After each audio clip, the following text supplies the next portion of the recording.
So ayan, isang mapagpalang araw sa ating mga kapatid.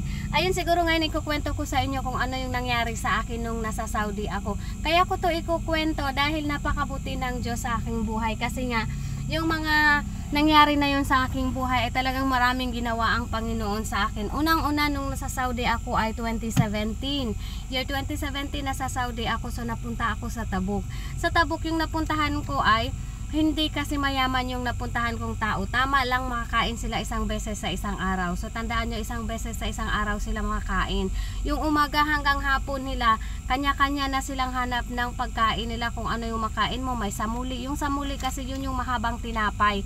Tapos walang palaman yun. Parang pandisa lang din ang lasa nun. And then yung iba naman na may mga pera, pumupunta sa tindahan para bumili ng shawarma. Yun yung mga kinakain nila. Eh paano ako? Kasi nga ako, so, Pilipina ako, kailangan kong makakain at saka may ginagawa ako. Although hindi mabigat ang trabaho ko doon kasi nga maliit lang yung bahay at hindi mo palaging lilinisan yung mga kwarto kasi kapag may tao, hindi mo pwedeng linisan. So, yung mga sala lang ang malilinisan ko at saka yung mga CR na walang tao, doon lang ako maglilinis kapag ka umaga. So ngayon, pagkatapos na ng gising na yung ibang mga lalaki, hindi na ako pwedeng maglakad-lakad doon.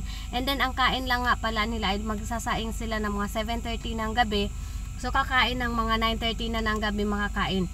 Depende pa yun, minsan di pa makakain ng kanin kasi nga tinitipid nila yung bigas. Dahil nga daw mahal ang bigas. So kakain kami ng mga 9:30 or 10 kakain kami. So pag may tira, tinatabi ko yun para yun ang kakainin ko kinabukasan. And then, nung bago pa lang ako, sobra 3 months, wala pa akong 2 months noon, nasa ibang lugar kami, nasa Dira kami, vacation house nila yung nasa Dira na yun. And then, napakalayo ng lugar na yun. Alam ng mga nasa Saudi kasi lahat ng mga amo halos doon ang bagsak nila kapag vacation sa may Dira. Kasi may mga bahay sila doon, na ang mga bahay doon ay sobrang malalayo sa kapitbahay. Kung may kapitbahay ka man, matatanaw mo lang, pero hindi mo alam kung may tao dyan kasi nga bawal doon ang magkikita, mag-uusap. Kapag nakakakita ka ng tao doon, para kang na magtatago sila pag may nakikita silang ibang tao.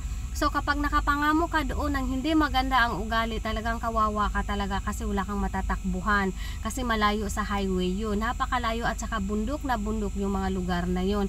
Alam na alam yan ng mga pumupunta ng Dira. And then ang daming malalaking unggoy doon. Once sabi ko noon, inisip ko noon, paano kapag hindi maganda ang amo dito kapag pinatay ka? Di papakain ka na lang doon sa mga unggoy, nakahalos yung mga ibang unggoy doon, parang anak na ng kalabaw kalaki ang mga unggoy doon, malalaki masyado ang unggoy. And then hindi sila natatakot din sa tao kasi may wala akong mga amo doon.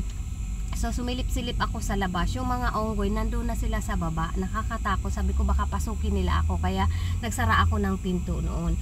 And then eto na, yung amo kong lalaki, ang amo ko kasi yung dalagang babae, kasi yun yung may trabaho, yun yung nakapangalan sa aking kontrata. And then ayun na nga, yung amo kong babae minsan wala siya, and then yung tatay ang kasama, sabi niya imamassage ko daw siya. Sabi ko hindi yun ang pinunta ko dito magmassage, ayaw ko, sabi ko, kasi nga iba na yung ugali ng matandang lalaki. And then ang dami ng pangyayari doon sa buhay ko. And then diretso na tayo doon, pero dahil napakabuti pa rin ng Panginoon, diretso tayo sa mga pangyayari nung wala na akong cellphone. 7 months akong walang cellphone.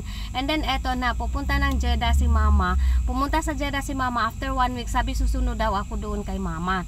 And then yun nga, wala akong cellphone ng 7 months na, pero may tinago akong cellphone na kinuha ko doon sa mga lumang cellphone ng binata na hindi na niya ginagamit. So in-insert ko doon yung SIM ko, nakakatanggap ako ng tawag, nakakatawag ako, pero nakaka-message ako, pero hindi ako nakaka-open ng message kasi nga may password yung cellphone na dipindot lang yun. And then eto na nga, ayun, may cellphone nga akong hawak. And then tinatago ko lang yun kasi alam na ng amo ko na wala na akong cellphone. Pero dapat talaga madiskarte ka. Kaya nga ang pagsisinungaling, pwede kang magsinungaling na nakakabuti sa'yo at huwag kang magsinungaling na alam mo makakasama sa'yo. So yung ginawa ko na yun ay nakakabuti sa akin kasi once na may mangyari sa akin, at least alam na ng mga kakilala ko, kaibigan ko, pamilya ko na wala akong cellphone, na ganito ang nangyayari sa akin. So nasabi ko na sa kanila. And then yung iba namang mababait na kaibigan, niloloda nila.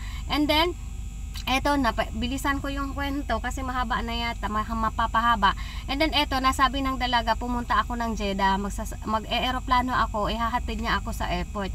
Eto na, kasi nga susunod ako kay mama dahil mahihirapan daw si mama kasi nga yung anak niya sa Jeddah, may asawa yung anak niya doon pero wala pa namang anak. Pero lagi kasi silang nagluluto. Si mama kasi hindi siya pwedeng tumayo ng matagal. Katulad na lang ng mga kumbaga ako ang nag-a-assist sa kanya kapag nagluluto siya. And then eto na, ako tuwang-tuwa talaga ako sa loob kung naaalis ako mag-isa. So pag may Pilipino, makakausap ko. Pero the other side naman, nagkunwari akong inosente, nagkunwari akong takot na takot magbiyahe. Ba't naman ako matatakot magbiyahe? Tabuk to Jeddah lang yun. Samantala ang Pilipinas to Saudi, ang layo-layo nun, di ba? Halos 11 hours and a half ang Saudi. Pag depende sa oras din kasi, yung iba kasi sabi nila 9 hours, 10 hours ang mga biyahe galing Pilipinas to direct Saudi. Pero minsan kasi, iba-iba din, di rin natin masabing, ay eto lang ang oras ng biyahe. Hindi po pare-pareho yun. Parang sasakyan lang yan, depende sa bilis, no? Siguro, ganun din siguro ang eroplano. And then, eto na nga, oras na ng alis ko, hapon. And then, sa sobrang iniisip ko na baka i-check ni dalaga yung bag na dadalhin ko. So, ngayon, ang nangyari, hindi ko nilagay doon sa maliit na bag yung cellphone na tinatago-tago ko. Ang nangyari pa, nilagay ko dito sa loob ng damit ko yung cellphone. Andito na, doon na kami sa airport. Nasa airport na kami.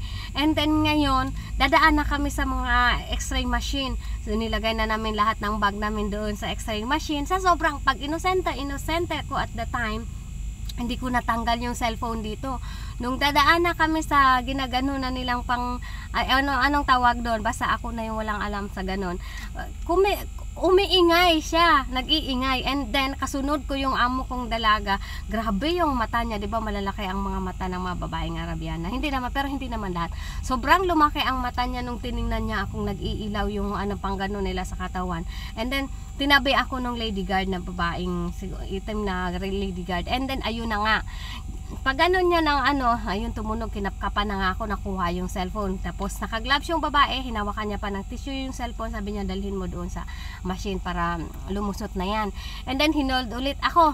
Pag gano'n na naman nila, tumututot na naman yung pang gano'n nila. And then yung paa ko naman, tinatanggal yung sapatos. Pagtanggal ng sapatos ko, tinataktak nila. And then susuotin ko naman. Ulit na naman. Pag napakaraming beses tumututot. Pero pag sinusuot ko yung sapatos ko, alam nyo ba yung buto ng dates? Kasi minsan nagugutom ako.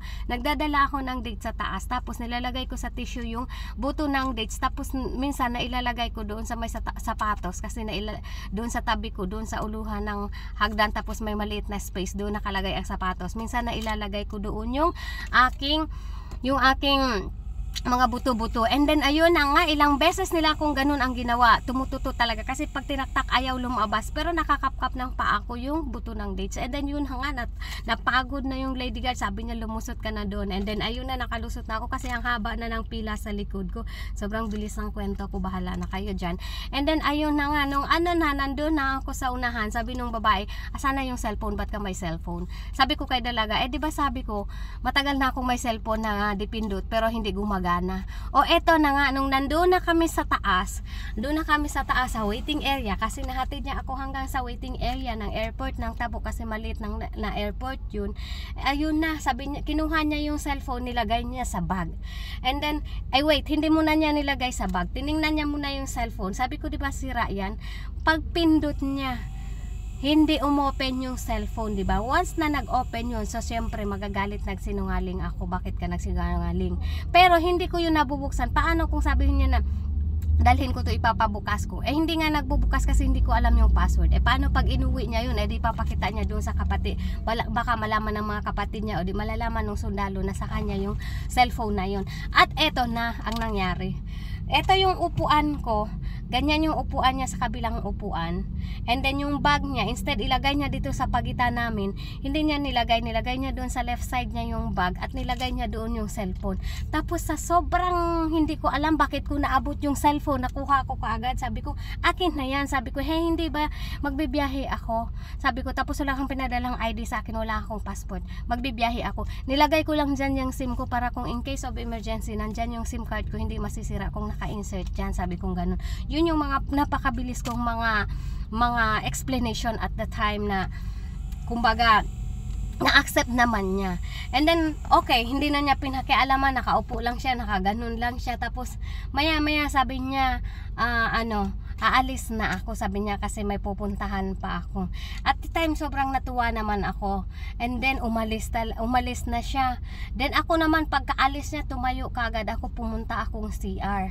Agad-agad ko talagang, ang ginawa ko ay binalian ko yung cellphone. Hindi ko na binuksan. Baka kasi inisip ko, baka tatawag siya. Malalaman na open yung cellphone na yun. Agad ko talagang sinira yung cellphone na yun at kinuha ko lang yung SIM card and then itinapon ko yung cellphone.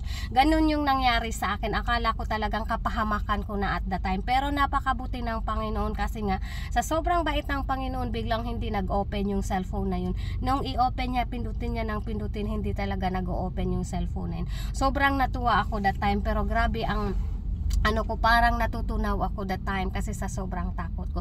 Kaya yun yung sinasabi ko na napakabuti ng Panginoon, napakaraming pangyayari. Hindi lang yun nangyari pa na nagkulong ako sa CR ng isang gabi, isang araw nagkulong ako sa CR.